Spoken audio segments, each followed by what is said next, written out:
D'après ce journal, un prix littéraire récompense cette année la meilleure innovation pendant le confinement. Il a été décerné à un ouvrage collectif paru aux éditions Albiane, le Décameron 2020. Il rassemble plus de 200 textes écrits par 140 auteurs. Présentation Caroline Ferrer et Franck Rombaldi. En mars dernier, le confinement général figeait le temps, mais pas l'imagination. Pendant le confinement, c'était très très beau parce que j'avais l'impression que la mer était beaucoup moins polluée. Il n'y avait pas un bateau, pas un avion, pas une voiture, c'était extraordinaire. Moi, je trouvais ça extraordinaire. Comme 140 auteurs, Robert Colonne à Distre y participe au Décameron, un projet qui fait référence à l'œuvre de Boccace rédigée pendant l'épidémie de peste à Florence. L'écrivain livrera 7 contributions publiées initialement sur le site des éditions Albiane. D'une part parce que je trouvais que c'était stimulant ce confinement, que c'était une période qui était propice à la création, et d'autre part parce que participer à ce projet, c'était créer du lien en quelque sorte, reconstituer une communauté humaine dans une société qui en était privée, quoi. Autre contributrice depuis l'Italie, Barbara Panelli. Malgré la peur et l'insécurité matérielle, le confinement a dopé sa créativité. C'est plus facile d'écrire, de créer. Ça, c'est vrai. Quand on est heureux, on est heureux et il manque quelque chose pour écrire, pour aller au fond des choses, aller soit dedans, vraiment au fond. Et parce que le talent n'attend pas le nombre des années, certains contributeurs sont très jeunes. Pour Antoine 16 ans, le projet a été l'occasion de faire connaître ses poésies. J'écris souvent, après c'est pas forcément... des fois c'est juste des images qu'on met ensemble, qui parlent des déchirements qu'il peut y avoir dans la vie, mais qui peuvent toujours permettre à la fin une union, et c'est ça le plus important. Des textes en corse qu'il met aussi en musique. L'un d'entre eux sera d'ailleurs repris par le groupe Diana Di Lalba. Al di là du nostro mondo in fio, al di là di tutte nostre vite, al di là di nostre ferite, ci resta uguale, al di là di nostre ferite, ci resta uguale. Et ce Décameron 2020 s'inspire dans le principe de l'œuvre de l'auteur italien Boccace. Bernard Biancarelli, directeur de publication aux éditions Albiane, revient sur cette initiative dans un entretien accordé à Caroline Ferrer.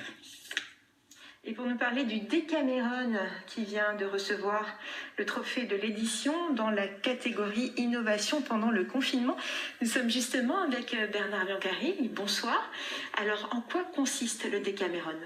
Alors, le Décameron, c'est le résultat d'une expérience exceptionnelle qui a eu lieu pendant le confinement. Et nous avions ouvert notre blog à tous ceux qui voudraient profiter de cette période pour écrire et pour lire aussi, puisque c'est un blog de lecteurs. Et donc ce livre vient de paraître, enfin, avec 140 auteurs, 220 textes. Et le projet et le livre ont été récompensés par ces trophées qui sont exceptionnels à plus d'un titre, parce que justement, c'est en gros, si on peut dire, le plus beau livre du confinement, sorti du confinement. Voilà. Alors, pourquoi le Décameron ? De quoi s'agit-il ? Expliquez-nous, pourquoi cette appellation ? Alors, le Décameron, ça vient... En réalité, l'idée est copiée à Jean Boccace, qui est un auteur, c'est un des plus grands livres du Moyen-Âge. Le Décameron, c'est 10 personnes qui, pendant la peste à Florence, se réunissent et pendant 10 jours se racontent chacun une histoire, ce qui fait 100 histoires. Ces histoires-là, Décameron veut dire 100 histoires en réalité. Nous avions ouvert vraiment pour libérer la parole. Ça veut dire que nous avons demandé à tout le monde d'écrire, des auteurs confirmés, d'autres sont arrivés et ont commencé à écrire.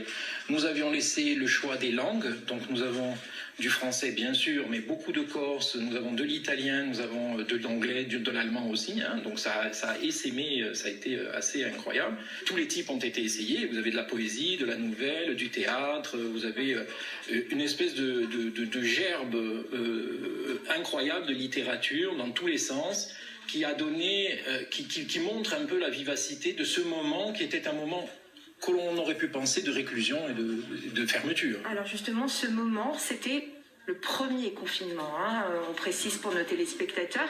En quoi ce premier confinement, qui était très strict, a dopé la créativité des auteurs? Alors quand on regarde les dates de parution de chacun des textes, on se rend compte qu'en fait, l'état d'esprit pendant le confinement s'est modifié au fur et à mesure. Les premiers textes sont des textes assez troublants, c'est un choc, hein, on est coincé, on ne sait pas, etc. Le deuxième moment, c'est un moment de rage. C'est-à-dire, on sent bien qu'il y a des textes qui disent c'est insupportable ce qui nous arrive, etc. Le troisième moment pour moi, il y a une clé à un moment donné, c'est qu'on commence à rigoler. Il y a des textes très drôles qui arrivent, et on n'en peut plus, c'est à peu près une dizaine de jours après, on a envie de vivre. Et puis vont venir les textes, comment vivra-t-on demain ? Qu'est-ce qu'on va faire demain ? Ça, c'est très très net aussi. À un moment donné, on sent que le confinement va se terminer et tout le monde se pose la question, bon ça va, hein, on a eu une grande expérience douloureuse, etc. Maintenant, on doit reconstruire. Comment on reconstruit ? Et tout ça passe dans des textes littéraires. C'est ça qui est assez extraordinaire. Bernard Biancaril, je vous remercie.